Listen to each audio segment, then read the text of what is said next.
Well, good morning, everyone. I'm really happy to see everybody this morning. I'm really happy to see a bunch of members of council and really glad that you could join us this morning. We had a session last week talking about staff and thought it would be a great idea to bring members of council on this morning. And so I'm very happy that you've been able to join. So for those of you who don't know me, my name is Paul Cassan. I'm a lawyer at Wishart Law Firm. I've been there for 22 years now, practicing municipal law. And I'm very happy to introduce the team that we've got with us today. So we have Nuala Kenny with us. Nuala Kenny is probably our most recent hire as a lawyer, but Nuala was the city solicitor in Sault Ste. Marie for quite a number of years. So we were very happy to steal her from the city and bring her experience on board. Nuala is a certified specialist in municipal law and also in development and planning law. And so she can certainly help you with any issues that you've got in that respect. Excuse me. Next legal counsel we have on with us today is Mia Corella. Mia has been with our firm, I think, for 5 years as legal counsel, and we were discussing it last week that she started when she was about 16, so she's been with us for quite a while. Mia has been prosecuting municipal provincial offenses throughout the province for the last 3 years and has developed significant expertise in that area. And so if you ever have any questions about enforcement bylaws, drafting those, and also enforcement of bylaws in your municipality, Mia can certainly help with that. And then we have Lacey Ligori on. Lacey is a licensed paralegal with us and helps us out with a lot of drafting investigations and reports and things like that. And so it might be that you get to talk to Lacey.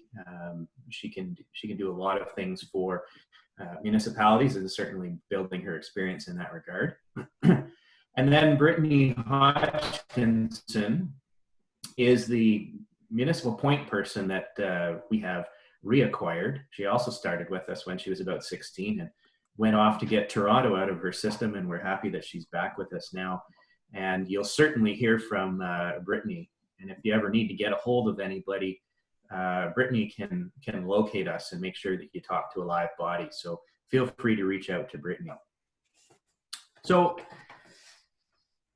the agenda for today is focusing on municipal councillors for the most part and sharing some information that we learned last week. So we're going to have a poll for municipal councillors and heads of council to fill out. And at the end, we're going to share the statistics that we gathered from last week, where we had about 51 municipalities participate. So for municipal councillors or people who are joining us for the first time, at the bottom of your screen, you will see the chat feature. And if you have questions as we're going along, feel free to put those in the chat feature. Brittany is monitoring those, and we will answer questions that we can this week. And if there are questions that are that we can't answer this week, then we'll have them next week. I should say, for members of the week, we're very happy to have you come at any point, and certainly having the input and involvement of members of council is fantastic. It's important for me to remember or remind people that the webinar today and all of our webinars are qualify for AMCTO continuing professional development qualifications for your staff. And we're also sharing our webinars with the Ministry of Municipal Affairs and have been working with them very closely during the pandemic. And so I see people still joining, but what I'm going to do now is I'm going to put the poll up for councillors to have a look at. Again, what we would like to have is members of council, with the exception of the very last question. The very last question is a scheduling question, and we're interested in your feedback about whether Friday at 10 o'clock every week is a good time or whether there would be a better time. So I'm going to launch the poll right now. And you'll be able to see that and work on that as we proceed this morning. So with respect to our agenda, we're going to talk about staff care and council's obligations as employer under the Occupational Health and Safety Act. Then we're going to talk about some time and resource management policies that we're developing in the segment. We'll talk about a legislative update. Then we're going to get to the questions that are outstanding from previous webinars. Mia, as she does every week, is going to give us some helpful reminders and tips, and then I'll get to the survey results. And so what I would like to do now is hand this off to Nuala to talk about staff care and her research and advice in that respect. So Nuala, if you could take care of that, thank you. Thanks, Paul. Good morning, everyone. I'm delighted to see we have so many participants again today. I'm delighted, especially during this time, because it lets us get some sort of a read that our municipal clients are healthy and safe and able to participate in our webinar. So I'm just delighted to see such a great number of participants. And a special warm welcome to all of the elected officials who have taken time to come today. Very honored to have you with us this morning. And I'd like to say on behalf of the WMG team, we really do specialize in municipal work, and in particular, our most beloved, I would say, is Northern Ontario municipalities. And from all of us, we so often in your absence say how grateful we are for basically the volunteer work that you give to your community, because it is certainly not compensated for the amount of work and time and effort that you put in. I can't imagine back in October when you were running and winning these elections that you would have thought for a moment that you'd be in a position dealing with a global pandemic and trying to provide leadership and a sense of calm and safety to your community. But here you are. So I don't think it was an accident that you are in these positions, and your community is really well served by each of you, and our warm professional thanks to you for taking on such a hefty role, and in particular at this time. So one of the things that we've been talking about has been how essential workers are managing both physically and mentally during these trying times. And really the focus today I wanted to have was to let municipal councils sort of know the administration end of things and what they're grappling with. So initially, when I began doing research into this, I was looking at the people that we deal with most frequently, which are sometimes mayors, very often CAOs, clerks, clerk treasurers, deputy clerks. So more senior administration officials are contact points generally in municipalities.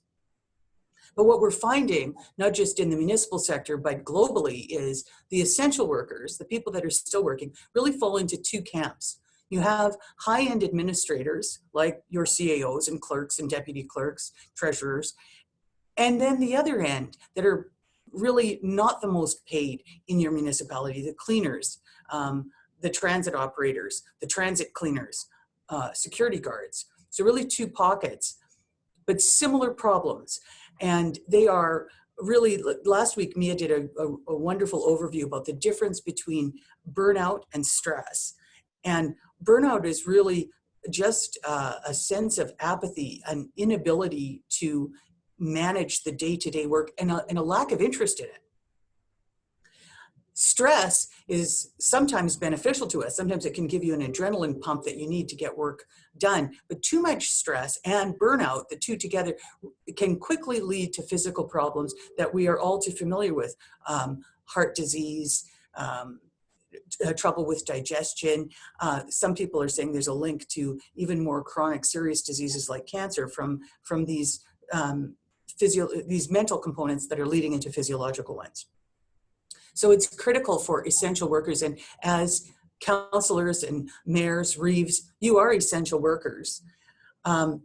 It's very important that the essential workers care for themselves. And today I'd like to speak about the role of the essential employer. So really your role as an employer, what you can do to manage your essential staff during this really challenging time. And I think the very first thing to recognize is if we don't do this, if they're not properly cared for, we are really in a tub of hot water, because these are the people that are literally keeping the wheels on the bus at this time. So first and foremost, cannot stress it enough. You'll hear us saying it again and again on these webinars. You always start with safety. Safety always trumps, but in a time like this, during a global pandemic, it is king. That means you need to make sure that staff do not come to work when they're sick. That has to be more than just lip service. It has to be a welcoming environment that you can call in and say, I'm sick, and the answer is stay well, stay home, we'll take care of it. To say that you don't bring people into work sick, but then create a climate where people are required to come in sick is counterproductive. When they're at the workplace, anything you can do to make it safer, so hand sanitizer, hand washing stations, any PPE that you can provide, if you're able to provide masks and gloves, that's very welcome at this time, particularly for people that are doing jobs like your transit workers that are cleaning buses, like the City Hall cleaners. If there's extra PPE that's available and you can provide it, please do so. Maintain the social distancing. We heard in Sault Ste. Marie, a group of famous Suites have done just well wishes for the community, really nice. And of course, Dr. Roberta Bondar is one of our most famous Suites. And Dr. Bondar said, stay, just like the way she said it, because it's easy to remember, stay a hockey stick length away from each other, rather than 2 meters, or that, you know, we're a hockey town, it's Northern Ontario. It's easy for me to remember a hockey stick length rather than 2 meters. But to have those kind of easy to remember ideas about social distancing, just fantastic. And also throughout our office, and I'm sure many across the board, but I'm encouraging everyone to do it. We have posters showing you how to hand wash, reminding you about the social distancing, and it does put it right in the forefront of your head. So they're available widely on the CDC website. They're cute little posters that you can print out and hang up in your workplace, because it shows that you are taking it seriously and you're concerned about the staff that you have, that you do have working there. Of course, you don't want people coming in if they've been away following the quarantine warnings. If they are experiencing symptoms, you want them to stay home and follow what your local public health agency is saying to do.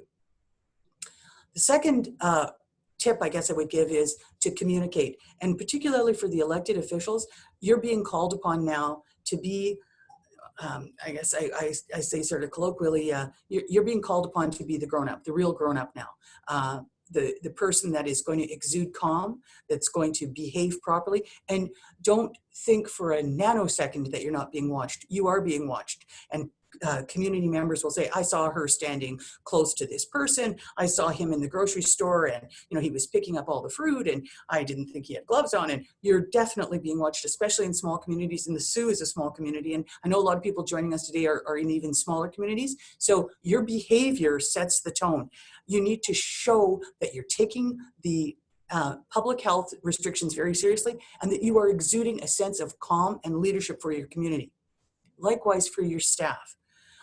One of the things that we're hearing from staff members, very heartwarming actually, is that supervisors and directors are calling their staff and saying, no, it's nothing. I just want to make sure you're okay. I just wanted to touch base. I haven't seen you. We don't see each other anymore. I want to make sure you're okay.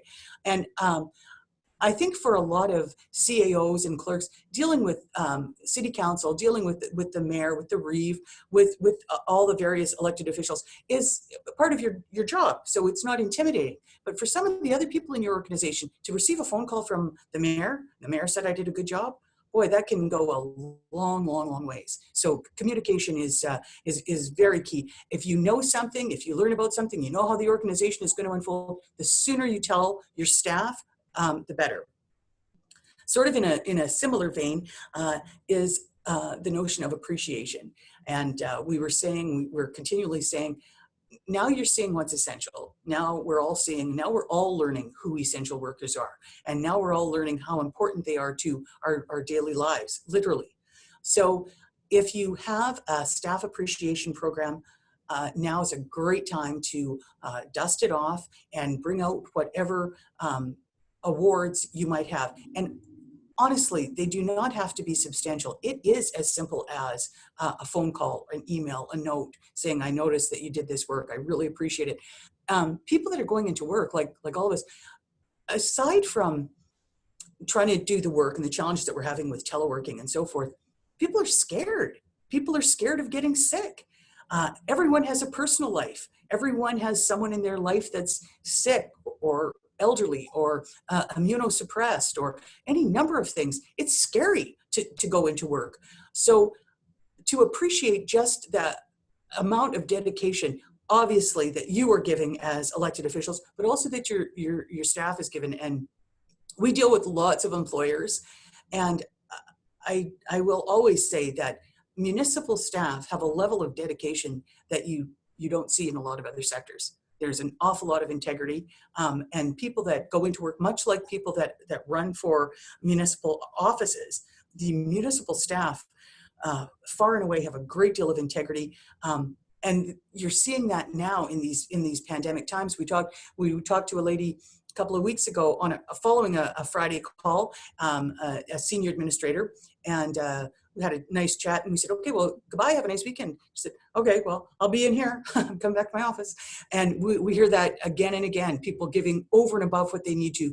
And the very senior people, your CAOs, deputy clerks, what we're seeing is that they are doing the work of a lot of other people, particularly now. So any sort of appreciation that you can bring forward to your staff, that would be a really worthy investment. And then finally, I would say, take care of yourselves. We're seeing the mental stress that this pandemic is having on people. The psychological world is saying that there's going to be a lot of aftermath mentally in terms of PTSD. It's had a huge impact on people that are suffering with anxiety or any sort of ritualistic behavior that's completely thrown. People that a lot of people deal with anxiety by being very much in control and using sort of cognitive behavior therapies. Very difficult to do that now because the whole world is turned upside down. So when you're looking at the news, we really urge people, get a good source. Don't watch every news source. Some are not reliable. Don't watch too much news. You want to be informed, you want to know what's going on, but it can really tear your soul at this time because it's so blue. And we really recommend that people watch, a reputable news story or paper in the morning and in the evening, and that's about it. Try not to be flipping back and forth to it because you need that mental break. And your community is looking to you now more than ever for that level of leadership. So please take care of yourselves. Thank you again for all your hard work, and thank you especially for joining us today. We're going to move on to a couple other topics, and I know Paul's going to guide us through. Thanks very much, Nuala. Just to pick up a little bit on what Nuala is talking about and the health of both members of council and staff, and frankly ratepayers. One of the things that's happening right now with staff, and I can tell you it's happening with me and my office, is that people are spending a lot of time in front of a computer on Zoom or on a telephone, which equals sitting down for many, many hours. And so one way to combat the mental health problems that are coming up is to ensure that you are getting some physical activity during the day. Now, one of the realities of the personality types of people who both run for council and who are on staff is that they tend to look after other people a lot quicker and a lot more frequently than they look after themselves. And so when I say to members of council as community leaders that it's a good idea to take care of yourself physically, I would suggest that in order to ensure that your staff are doing it, and particularly your senior staff, that you come up with an idea about some kind of commitment.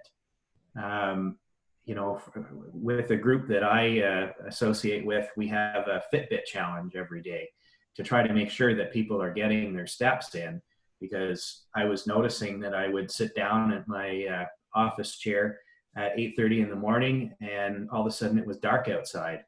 And that is not good for your body. And if you can't take care of your body, it won't do your mind any good. So that's just something for councillors and members of council to understand, that more than simply saying people should get exercise, you should try to figure out a way to get a commitment and monitor that that's actually happening. Otherwise, it probably won't be. All right, so moving on from staff and self-care, one of the things that we have seen a large uptick on during the pandemic is negative or unreasonable behavior by ratepayers, either individually or in small groups, who are what the Ombudsman calls keyboard warriors. And one of the things that's happening here is that becomes an unintended and unauthorized domination of time. What I mean by that is council is responsible to set the levels of service for a municipality, and of course to set the budget. And when staff are answering ratepayer inquiries or ratepayer group inquiries, you're actually spending municipal money. You're spending taxpayers' money. Nobody, that's not new. But the issue is that it seems perhaps more during the pandemic, because people are maybe at home and have more time to be behind their keyboard. They're sending frequent emails to staff or to members of council. I'm sure this is happening to you as well.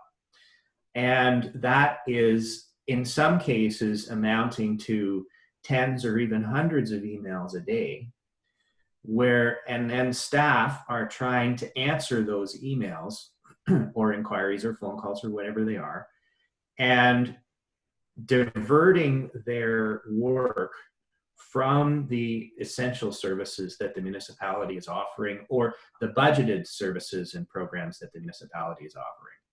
And so what ends up happening is these single ratepayers, or these small groups of ratepayers, are in effect redirecting your budget from what council decided. And that can be an operational problem, because then the tasks that council has assigned staff to do are not getting done. And so we've actually, as I indicated, been discussing this problem with municipal affairs. We've been working with the Ombudsman's office. Nuala works closely with the Information and Privacy Commissioner. And we've come up with a number of what we call time and resource management policies and ideas for municipalities to think about. So the first is your level of service bylaw. Now, most municipalities have a level of service bylaw, and that speaks about how municipal services are actioned. And it also, in some cases, specifically dictates how quickly staff members will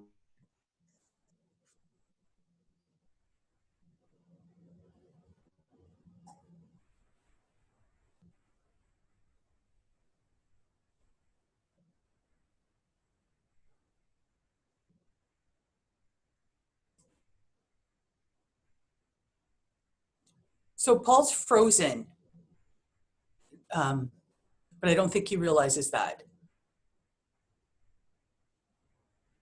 I'm going to carry on from where Paul was, and when he gets active again, he can pick it up, so we don't just have the dead air. Yeah, so we're really encouraging councils to prioritize and put their most important issues on council meetings and defer everything else. First and foremost, we're urging councils to get on their budgets as soon as you can. We have an earlier webinar. Mia gave a nice overview about council budgeting in this time and some factors to take into consideration when you are budgeting. It's very trying. We don't know exactly what kind of resources are going to be available provincially for municipalities, but I just read that what organization was it, has just appealed to the government, really stressing how difficult this is for municipalities and seeking more money, which I'm sure more money will be coming, but you always have to act as though it isn't. So your budgeting process, you'll have to consider. I'm sure there's going to be a relaunch for all workplaces. And whatever it means, it's going to mean a certain level of cleaning like we've never seen before, I would think. There'll be a cost for that. There'll also be a cost in terms of if there's going to be a fear of meeting in groups. A lot of organizations, a lot of big organizations like amusement parks, Walt Disney World, and sporting events are looking at that right now to say, even if we get the place completely cleaned and we hand out masks, and how are we going to get people to go into a crowd again? How are we going to deliver that sense of calm? And I know we will get back there as a species. I know it'll happen, but it's probably going to end up costing a municipality some money in terms of spin, frankly, so that you get people feeling comfortable to go back to your arenas and your swimming pools. And if you have money set aside for that, it will be fantastic. Now is also a time, if you've got reserves, this is it. This is the emergency time. This is when this is a good time to be dipping into emergency resources, because we are operating in an emergency right now. We are also looking at, we had some municipalities say that they were getting really bogged down by the type of citizen complainants that Paul was referencing, particularly with FOI requests. And now an FOI request can go for a very long time. It can be very voluminous. It can involve a lot of search time and a lot of copying time and a lot of editing time, or it can be very simple and you can just readily provide the report. In either case, I think Paul's joined us back. I'll just finish this thought, Paul, and then I'll throw the ball right back to you. You froze, and so we carried on. What we're being told from the Information and Privacy Commission is that the deadlines set out in the Municipal Freedom of Information Protection of Privacy Act have not been waived. That means you have 30 days to turn these around. However, they will be given a very, very light touch on appeal. That's the official response from IPC. I accept that response. Paul does not accept that response.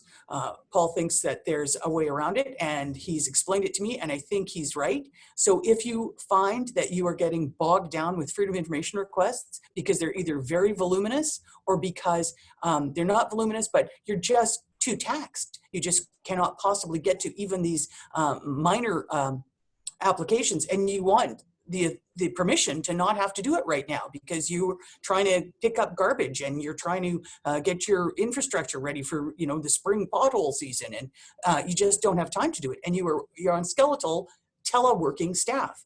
So if you're in that position, call my colleague Paul, because he has a very clever way around it that is sustainable, and it just it might give you a little bit more breathing room than what you have right now from FOI requests. Thanks very much for backing me up on that, Nuala. So that really tied into the level of service bylaw that I was talking about updating, to look at and set an appropriate time for responding to ratepayers' inquiries. And the good thing about council doing that by way of an amendment to or passing a level of service bylaw is that it becomes very transparent, so that council council's dictation about when the answers will be given. It has been made public, and also it helps staff know that they have council's clear instruction on what they should be doing. So that's one area. The other thing that we've seen in a few municipalities where we have specific ratepayers who are really attacking council at every turn, or alternatively attacking staff, or both, is an unreasonable behavior bylaw.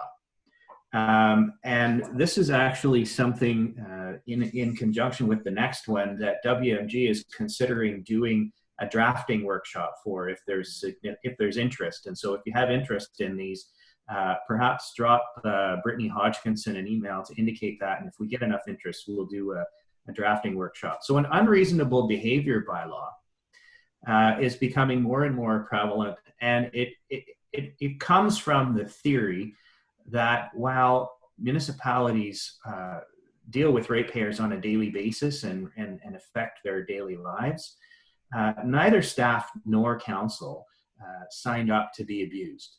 And so it requires ratepayers and individuals dealing with a municipality to do so in a reasonable manner, and puts restrictions on and processes in place for how ratepayers who refuse to act reasonably and do abuse staff or council to have to go through certain procedures to limit or put parameters around their communication. Now, when we first got into these, I was a little bit surprised to see that, in fact, the Ombudsman of Ontario, the Ombudsman of Canada, and the Ombudsman of New South Wales all have guidelines for their folks about dealing with what they call unreasonable complainant conduct, which is the same thing. New South Wales has a 120-page guideline about how to deal with these types of people and these types of interactions, and you can adopt that into an unreasonable behavior policy.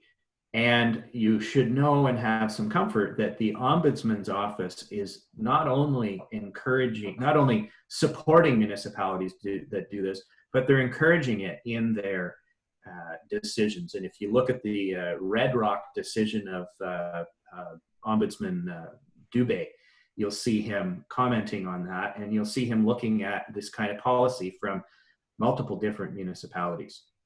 So that bolsters and adds to your workplace harassment policy. The next policy that works hand in glove with this is called a communications committee policy. And what this does is it says, if you have a ratepayer or a group that is dominating staff time or council time, and thereby adversely affecting the operation of the municipality, you can put a communication committee policy in place. And what that does is it says, we're going to have a committee of council who is charged with receiving the communication from these people that send 100 emails a day.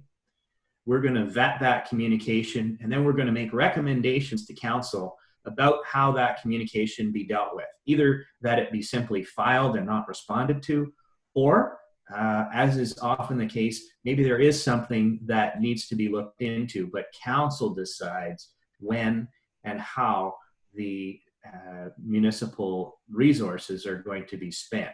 So that's called a communications committee policy. We can help you with that. Now, another kind of related policy, but not really a time management, more a resource management policy to be cognizant of for council, is what sort of cybersecurity policies you have in place.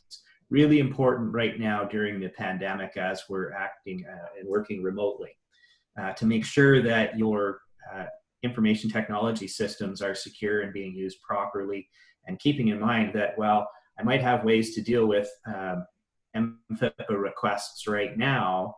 The fact is that even now, while we're working electronically, all of these communications that come from members of council to staff and vice versa, those are municipal records. So we need to be making sure we're retaining those in accordance with our retention bylaw. And then the final policy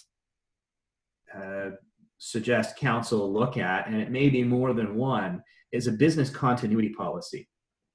What I mean by this is making sure that things like your emergency response plan actually dealing with the pandemic, and ensuring that you're taking steps to have a business continuity plan so we can make sure that if, God forbid, one of your workers gets exposed to COVID, you still have a section of your work team that can provide the services while that person or that group goes through the quarantine process.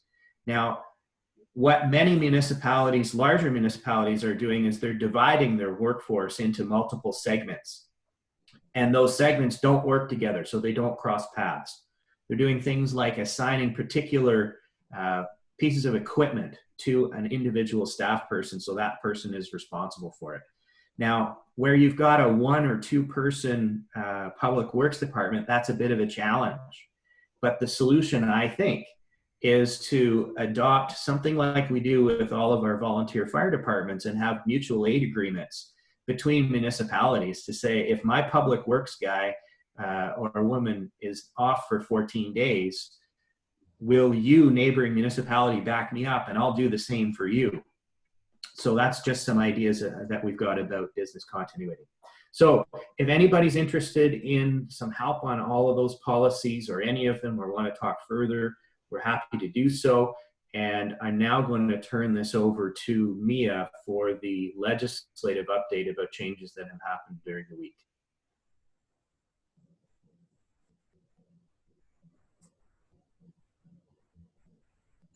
Perfect. Thank you, Paul. Hi, everyone. Good morning. So I'll be very brief with the legislative updates that have happened within the last week here.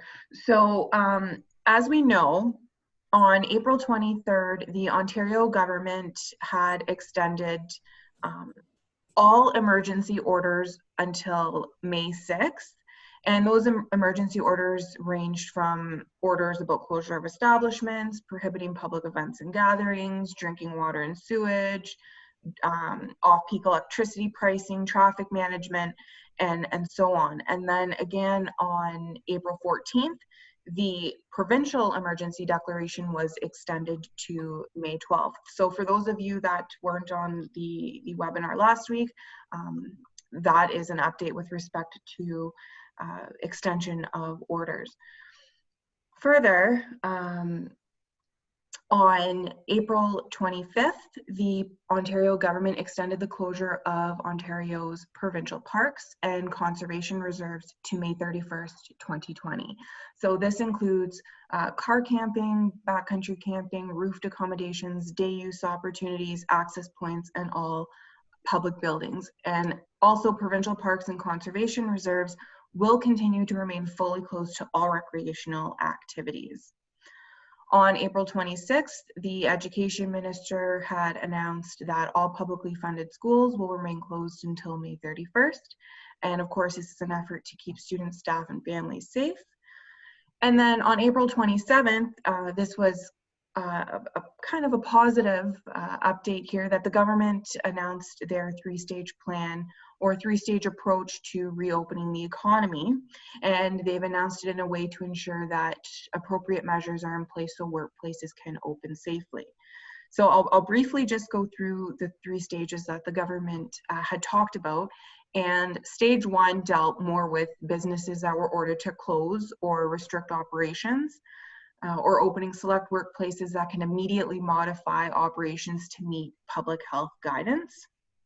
So this would include opening some outdoor spaces like parks and allowing for a greater number of individuals to attend some events. Now, there were no dates that were attached to any of these stages, but when the time comes, this is how it's kind of going to go down.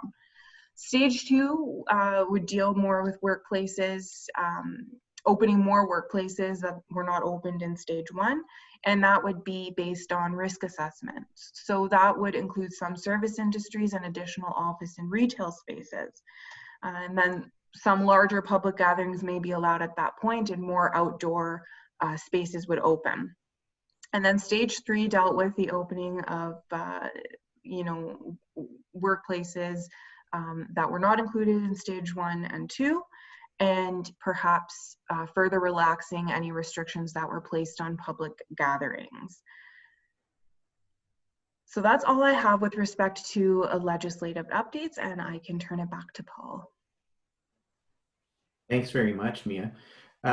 One further statutory update that municipalities should be aware of is the Ontario Regulation 15720, which is under the Emergency Management and Civil Protection Act, and it deals with work deployment measures specifically for municipalities. And so what this allows you to do in some certain areas of your operation is look at the skills and abilities and needs that you have and deploy staff to deal with those, regardless of what your collective agreements might say, regardless of seniority, and it actually suspends the grievance process. So there's a really interesting labor law order that has come out. If any of you are having staffing issues or labor relations issues, give me a shout. I am happy to help you out with that. I'm not going to read it because it would take too much time, and those of you who don't have that issue will be really bored. So we're going to move on now to our outstanding questions section. And so these questions have come to us either last week or previously or over the week. First question is one that I find interesting. Well, of course, I find them all interesting. We get rid of the boring ones. But it has to do with marinas. So as we discussed last week, marinas are required to be closed under the provincial order. Now, the question is, if somebody moored at a local marina for recreational purposes prior to the provincial order, can they remain moored, and is it at the discretion of the marina owner? We've looked at this, and our opinion is they cannot remain moored, and they must be removed from the marina. The marina has to be closed, and mooring is a marina activity. Similarly, another question along the same lines are, our marina sells gas, and gas is an essential service. Can we continue our marina operation selling gas? The answer to that is no. Marinas are required to be closed, and so you cannot keep it open just for the purposes of selling gas. The slight exception to that would be for essential services. So if the OPP show up and they want gas for their boat, then you can open to provide them with gas for their boat. If you have people who access their primary residence, not their camp, their primary residence from your marina, you can open for those people only, but you may only open your marina and provide marina services for essential services as indicated under the Act. Now, related to that is an interesting issue dealing with boat launches, because boat launches and marinas are not the same thing. Boat launches are not required to be closed.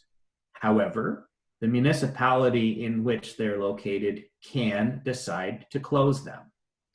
We've had some discussions between some of our municipal clients and the public health departments, where the public health departments are saying that the boat launch has to be closed, but it's not been ordered closed under the provincial orders.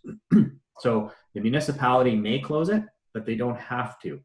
Also, it's important to know that the public health unit could issue an order to close it, but until the order is actually issued, the boat launches themselves can stay open.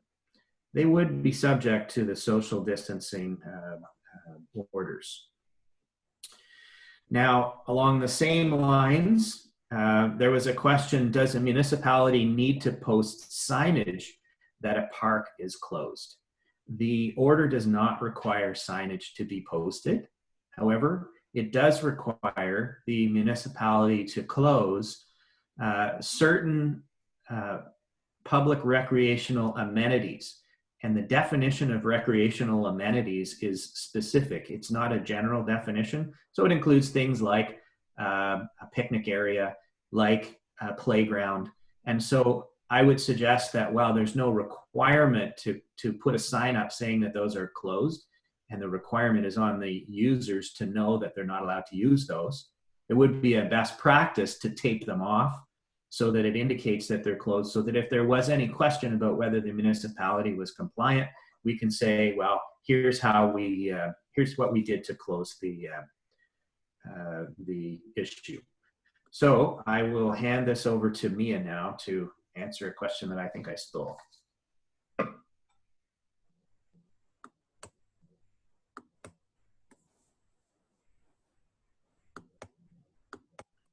Everybody's keeping me muted today. Thanks for unmuting me, Brett.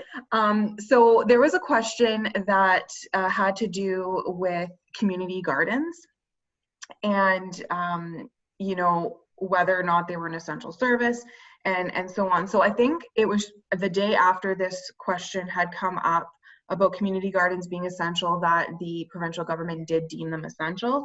So with respect to that question, they are now essential services.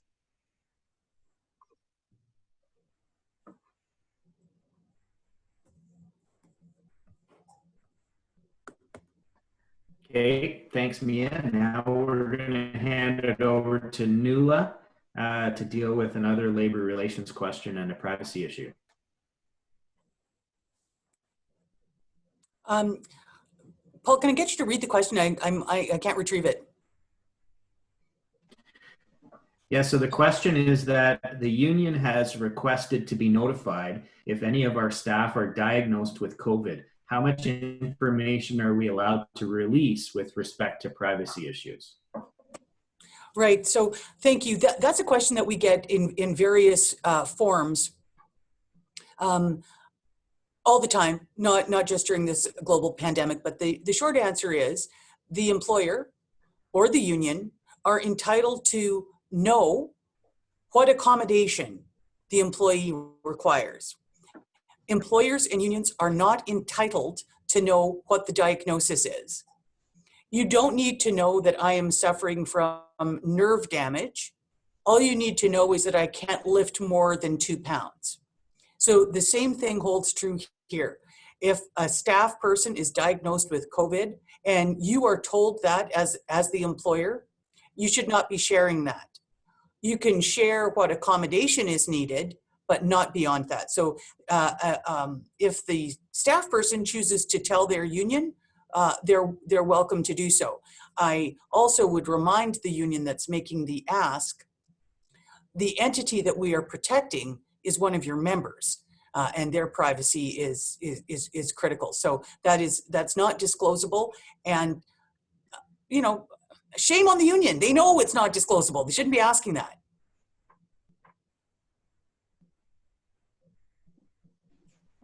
Okay, next question for you, Nuala.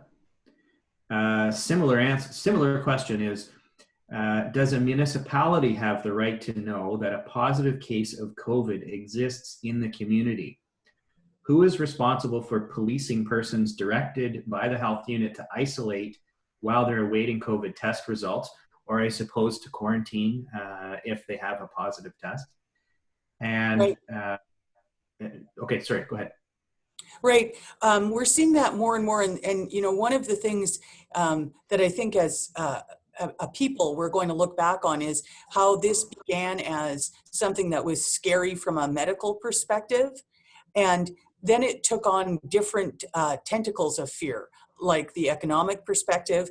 And now we're seeing this sort of shunning, I guess, of people that are sick with it. So,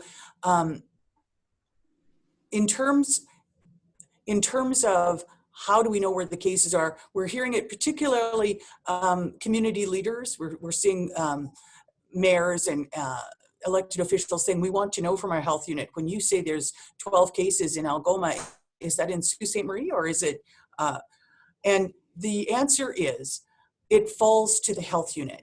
They are really the ones guiding this entire situation. They're telling us what to do to get well and to stay well and to flatten the curve. And that is the body that we need to take our direction from. And it is their sole discretion.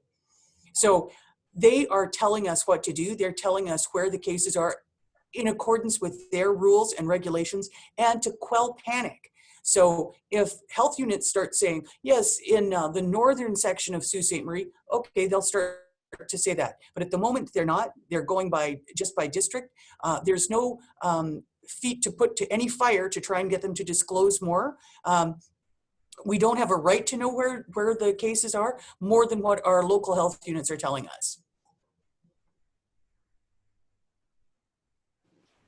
Thank you, Nuala. And last questions for you as well. What is considered essential council business? As there seems to be a misunderstanding as to what council business should be on the agenda during an emergency pandemic, and that we should not be conducting business as usual. Right, that really ties in nicely to what you were saying earlier in the earlier session, Paul. There's no playbook for this. You know, you get accounting firms or law firms like ours or ministries telling you we're all just doing our best. So there's no playbook. But if I had to give sort of a rough sketch for what municipalities should be putting on the agenda, first and foremost is safety. If there's a safety issue, particularly related to the pandemic, if you have staff saying we need certain PPE, if you have staff saying we've lost a number of staff, we've got real panic in the office, the safety issues have to come first and foremost. Then you're going to want to go to, there was an old-time councillor in Sault Ste. Marie. He was elected many terms, and he wasn't particularly educated, but gee, he was wise. And he used to say, municipalities pick up garbage and plow snow. It's not sexy, but that's what we do, and it's very essential. So go back to your roots as what you're doing for a municipality. Make sure the garbage is picked up. Make sure the roads are traffic worthy. Make sure transit operates. The basic tenets of municipal governance. Then I would absolutely turn my mind to the vulnerable sector. So if you're running homes for the aged, if you're running a daycare, if you are involved with a DSAB that is providing social assistance, all of those vulnerable sectors that for whom life is tough to begin with, it's doubly so now in this pandemic. So I would turn my mind to those type of issues, the social service areas of your community. I would put that forward. And then, of course, you know, no gears work without oil. Anything that requires money or budgeting, I would have that as a priority also, so that you have some idea what the money is looking like coming into the uncertain future, frankly. Thanks, Nuala. So keeping our time in mind, I'm going to hand this off to Mia now to give her weekly reminders and updates. Thanks, Paul. So first and foremost, I just kind of want to reiterate that health and safety is number one. So everyone continues to feel overwhelmed because things are changing on a daily basis and we're all trying to keep up. So it's very important to work together as a team. So I had mentioned before that anytime anyone is feeling overwhelmed, you always think of those safe places, and those safe places could be keeping everybody safe and healthy, and stay focused on managing the economic challenges that we're experiencing right now, and then be prepared for the recovery that's to come. And right now, especially with communication is key. And I think it's important that everybody remember to communicate in a way where a clear message is coming out, and to use the right language. Sometimes when we're overwhelmed, we might use the wrong language or be negative, but positive language is very important. And leadership during this time is also very important. Every day we're looking to leaders, different leaders, for guidance during this pandemic. We're looking to leaders of our country, leaders of our province, leaders of our municipalities, leaders of our workplace. We're looking to a ton of different leaders. So credibility is very, very important. So it's important to have a good understanding of the facts surrounding what's going on. Your team right now is also very critical. Assembling and maintaining a suitable team to respond to a crisis is a cornerstone of crisis management planning. It's important to lead by example as well. Make sure the steps you're taking now align with the values of your organization. Plan for transition to a post-crisis environment and be prepared for the new landscape that's coming, and keep everybody safe. I want to just briefly touch on risk management. So it's important right now to shape a path through COVID and minimize the lasting negative effects as best we can. When trying to navigate risks, you have to try and identify them first. So before making any decisions, pause for a moment, take a breather, and think about the risks and benefits of decisions that are going to be made. And consider all of them. Consider operational, strategic, and so on. And gather as much information as you can. And don't be afraid to look to see what other people are doing. Call up somebody else and say, hey, I've got this problem going on. Do you guys have this going on? How are you handling it? Don't be afraid to reach out to other individuals, and be agile. Never stop questioning and researching and learning and looking for information. I think it's a great thing to do to keep ourselves informed, and it's a good way to kind of calm ourselves down.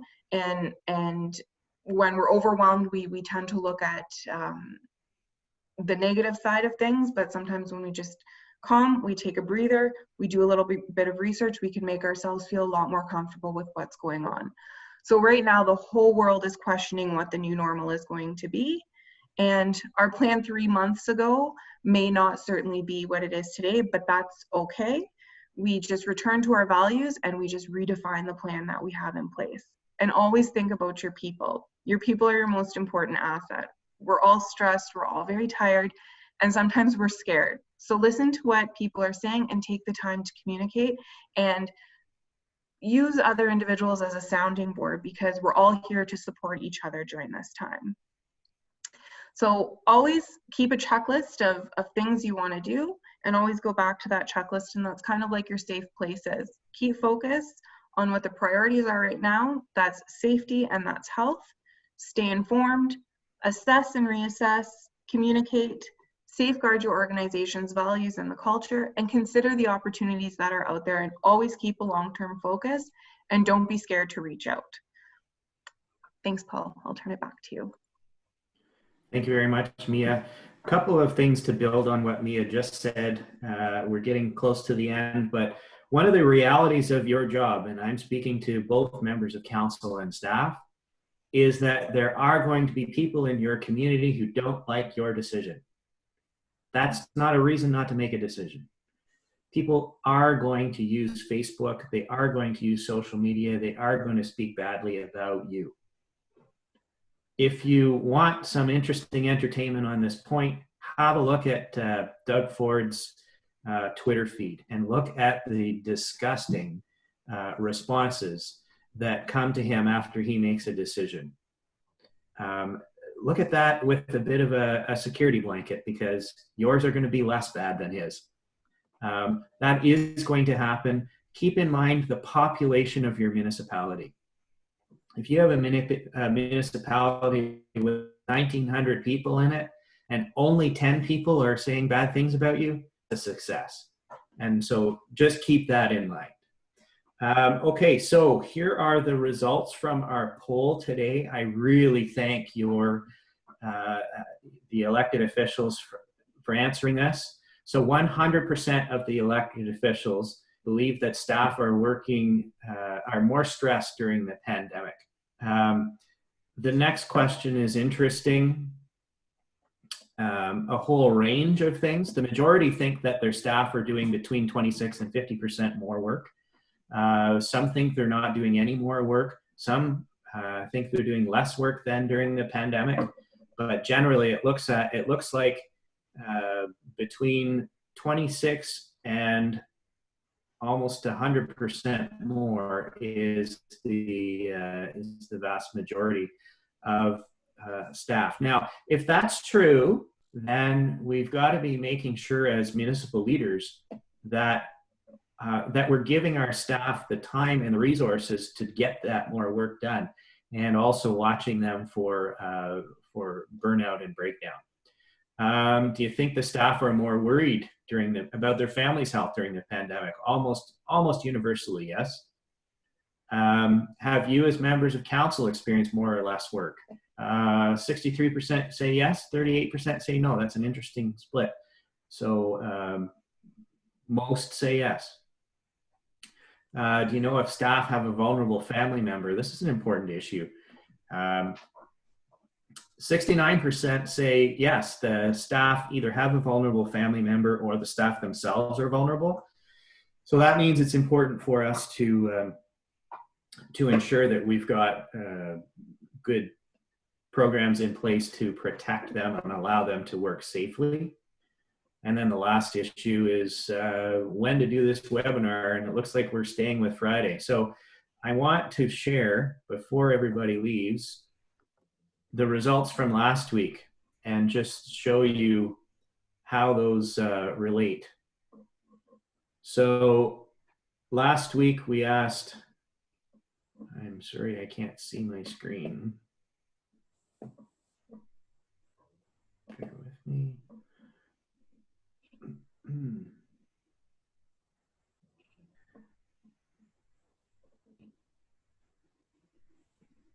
Resume, that's what I wanted to do. Last week we asked staff similar questions, and these are their responses. Do you feel more stressed? 77% said yes, that aligns well with what council has said. How much more work do you think you're doing? Majority of staff said between 26 and 50% more work. And do you feel worried for you and your family's health because of an essential worker who must work during the pandemic? The majority said that they are somewhat worried about their health. So what I see there, actually, I'm very happy with. It indicates to me that council members have a good handle on how their staff and their organization is functioning. And that's really encouraging. That shows good leadership. So with that, I'm going to wrap up. If there are questions during the week, please feel free to reach out. Thank you again so much to members of council who gave us your time, and all the members of staff who did. Please stay safe, and we will see you next week. We will be sending a copy or a link to the recording of this webinar to everybody who participated, and feel free to share it. Thank you so much from the WMG team. Stay safe and keep in touch. Bye-bye.